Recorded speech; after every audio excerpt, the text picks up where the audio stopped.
자, 영상 시청하시기 전에 구독과 좋아요 많이 눌러주시고 큰 부자 되시기를 바라겠습니다. 자, 지금 한국의 이 코스닥이 미국 대비해서 6%나 더 하락한 위치입니다. 지금 지수의 이런 흐름으로 봤을 때 지난주만 보더라도 적어도 6% 이상 더 하락을 한 위치죠. 왜 이런 현상이 일어날까? 특히나 우리나라에서 이런 현상들이 자주 일어납니다. 다른 나라들하고 정반대 흐름, 이상한 흐름이 자주 일어나는데 왜 이런 일이 일어나냐면 지금 이 B2죠, B2. 그래서 양털깎기들을 할 때 한번 제대로 해버리는데 지금 이 양털깎기 제대로 지금 진행을 해버렸다. 그렇게 보면 됩니다. 그래서 지금 강한 돈으로 내가 투자를 하고 있는 사람이 이런 이제 약한 돈을 털어내기 위한 심리전 공격을 아주 심하게 했죠. 자, 그런 부분에 흔들려서 같이 떨어져 나가게 되면은 계속 이제 이런 악순환이 반복이 되는 겁니다. 그래서 내가 강한 돈이다, 중장기 투자를 하는 돈이다 그러면 이런 부분에 있어서 그냥 별거 아니다 하고 넘겨야 됩니다. 이런 부분에 있어서 항상 이렇게 이 공포감을 심어줄 때를 보면은 정말로 공포감이 극에 달할 정도로 겁을 많이 줍니다. 그래야지 털려 나가겠죠. 안 그러면은 뭐 끝까지 버텨버리면 되니까 끝까지 버텨버리면 되죠. 근데 대부분 보면은 이 버티지 못하는 그런 분위기로 유도를 합니다. 유도를 하고 나서 그러고 이제 버티지 못하고 떨어져 나가면 그때 이제 그러면 더 많이 하락했죠. 지금 반대 매매들이 계속 나오니까 반대 매매 그리고 신용, 미수 이런 약한 돈들이죠. 약한 돈들은 이거 앞으로 이제 큰일 나겠다 라는 느낌이 들죠. 그런 느낌이 들 때 튕겨져 나오는 겁니다. 우수수 떨어지는 거죠. 그게 4일간 1,500억이나 되죠. 완전히 성공했죠. 털어내기. 이런 게 바로 양털 깎기다. 제대로 이번에 양털 깎았죠. 자, 이런 상황인데 왜 이렇게 볼 수 있냐면은 지금 이렇게 내려간 게 테이퍼링이 이제 진행이 된다. 이런 올해 안에 진행이 될 것이다. 11월 달이라는 날짜까지 나오더라. 그렇게 지금 언론에서 보도를 하고 있죠. 자, 그 말이 맞습니다. 맞는데 제가 보기에는 그런 부분들 크게 염려 안 해도 된다 그랬죠. 미국 왜냐면은 테이퍼링을 진행하기에는 지금 이 코로나 상황이 너무나 심각합니다. 지금 미국의 지금 중환자도 계속 입원 환자도 늘어나고 있죠. 사망자도 늘어나고 있고 확진자도 늘고 있는데 이런 상황에서 테이퍼링을 강행한다. 안 될 말이죠. 어렵습니다. 그게. 자, 지금 미국은 그래서 코로나 상황이 심각하죠. 자, 그러다 보니까 이 테이퍼링 완화로 상승했죠. 이 갖다 붙이는 게 미국은 테이퍼링 진행 우려가 완화되었다. 그래서 이제 금요일날 상승을 했습니다. 한국은 테이퍼링 우려로 하락도 아니고 급락했죠. 이틀 동안에 5% 이상, 그래서 거의 6% 정도의 갭이 차이가 나죠. 가장 그 핵심이 이런 겁니다. 우리나라 코스닥이 제일 많이 빠졌죠. 우리나라 코스닥이 지금 이 B2를 제일 많이 합니다. B2 제일 많이 하죠. 빚을 내 가지고 투자하는 개인들은 코스피보다는 주로 코스닥에 투자죠. 빚 내 가지고 B2 하는데 삼성전자 이런 데 투자 잘 안 합니다. 그거 뭐 1, 2%, 0. 몇 프로 움직이는 거 빚 내 가지고 이자도 못 내죠. 그러니까 이제 코스닥에 한 방을 노리는 이런 투자를 많이 하는데 그런 물량들 유리지갑이라고 하죠. 유리지갑. 그래서 그런 물량들 다 털리게 되어 있습니다. 털고 나면 다시 제자리로 또 찾아갑니다. 6%나 지금 밑으로 내려와 있는 상태이다 보니까 이제 다시 상승하는 그런 상황이 이제 또 전개가 될 겁니다. 좀 더 흔들어 대는 모습이 나올 수 있겠지만 결국은 이 키맞추기는 진행이 되겠죠. 낮게 외인들이 실제로 이 외인하고 기관이 매도를 금액을 그렇게 크게 많이 안 뿌렸죠. 근데 주가는 많이 내렸습니다. 그런 상황이니까 이제 반대 매매가 많이 나오면서 더 밀어내린 거죠. 성공한 거죠. 그렇게.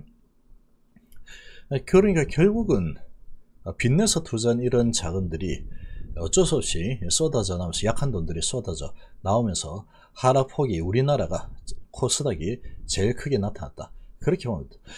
그렇게 보면 되는 부분이고, 특히 또 우리나라 사람들이 또 화끈하죠.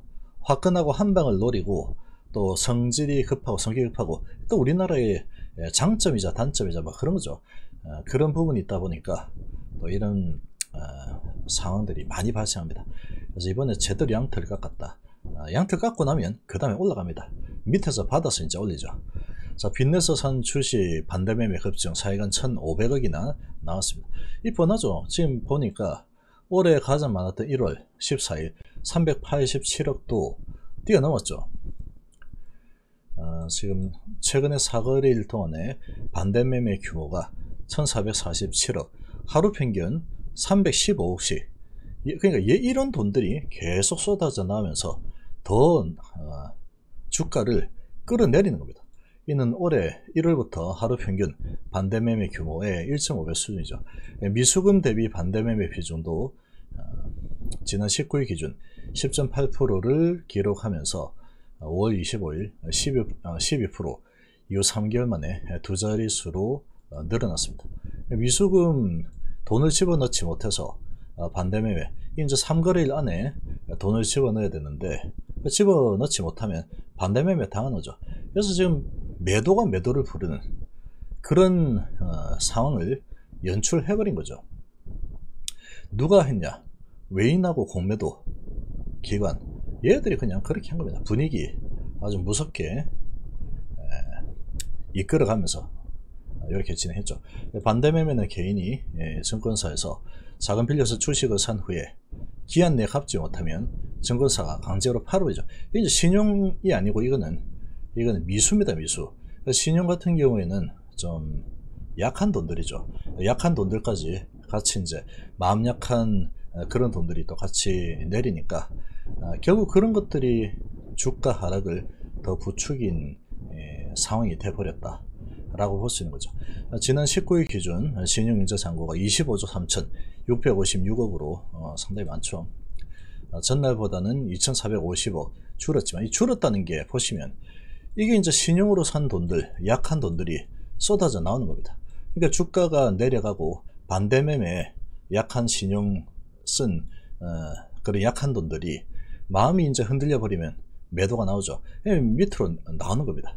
마중물은 외인기관, 공매도들이 해주고, 그리고 밑으로 밀어내서 그 다음에 저가에 받아버리죠. 그래서 결국은 보시면 외국인이 코스닥 속에 매도가 그렇게 많이 안 나왔죠. 금요일 날은 667억밖에 안 나왔습니다. 기관이 172억을 가져갔죠. 얘 둘이 거의 짜고 치는 고스톱이다, 이렇게도 볼 수 있는 거죠.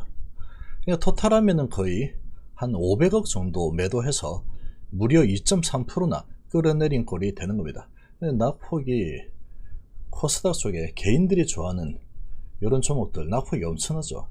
이 반대매매하고 신용 쓴 이런 물량들이 쏟아져 나왔다 라고 볼 수 있는 겁니다. 이렇게 이제 한번 쑥 털리고 나면은 양털 한번 쭉 깎았죠. 그러니까 욕심 많은 돈들, 그리고 약한 돈들, 그런 돈들이 크게 많이 털려 나온 겁니다. 이렇게 이제 털려져 나가고 나면은 그 다음에는 또 이제 외인 기관들이 많이 들어올 겁니다. 장 초반에 뭐 흔들고 하겠지만 페이크를 줄 수 있겠지만, 그러고 나서 이제 이미 이런 소식이 나왔다는 거는 털만큼 털었다 라고 보시면 됩니다. 그래서 지금 그렇게 차이가 나죠. 그래서 지금 보면은 우리나라는 대출 규제, 테이퍼링, 주가라 연끌비토 3연초가 겁을 막 엄청나게 주고 있죠. 그러나 이미 이런 부분이 주가에 많이 반영이 거의 다 돼버렸습니다. 거의 돼버렸다 이렇게 볼 수 있고, 미국이 주인공인데 얘들은 테이퍼링 우려가 완화가 되어서 3대 지수가 일찍 상승했다. 완전히 해석이 다르죠.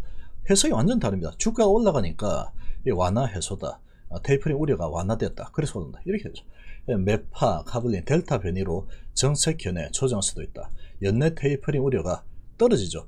제가 이렇게 말씀드렸죠. 델타 변이가 워낙에 심각하게 가고 있기 때문에 이렇게 이제 논의는 했겠지만 델타가 상당히 심각하기 때문에 쉽지가 않겠죠. 여기에서 이제 테이퍼링까지 진짜로 진행해 버리면 충격이 아주 커질 겁니다. 테이퍼링이라는 게 풀었던 돈을 충격을 완화하면서 충격을 최소화하면서 돈을 조금씩 걸어들이는 그런 게 테이퍼링인데, 지금은 시기가 맞지 않죠. 지금 같은 분위기면. 그래서 연내 테이퍼링 우려가 상당히 많이 떨어진 거죠. 지금 이런 델타 변이가 확산되는 이 상황에 테이퍼링이랍시고 지금 돈줄을 재는 그런 작업을 해버리면 충격파가 크겠죠. 그럼 테이퍼링이라는 이게 무색하게 돼버리겠죠. 그래서 이제 이런 부분이 긴축 우려가 지금 줄었죠. 지금 긴축 우려가 줄었다 해서 올라간 겁니다. 그러나 델타 확산 여전히 불안 요소다. 이런 부분은 셀트리온 입장에서 보면은 나쁘지 않죠. 셀트리온은 이런 부분에 솔루션 제공하는 그런 기업이다. 그러니까 셀트리온은 이제 올라갈 수밖에 없고, 그리고 이 신용미수 쓰면 유리 지갑이라서 다 보입니다. 웬만하면 그거 쓰면 어떤 형태로든 털려 나가게 돼 있기 때문에 그런 거는 안 하는 게 답이죠. 그래서 이게 이제 많이 털어냈기 때문에 다음 주는 아마 산뜻한 출발이 되지 않을까, 이렇게 볼 수 있겠습니다.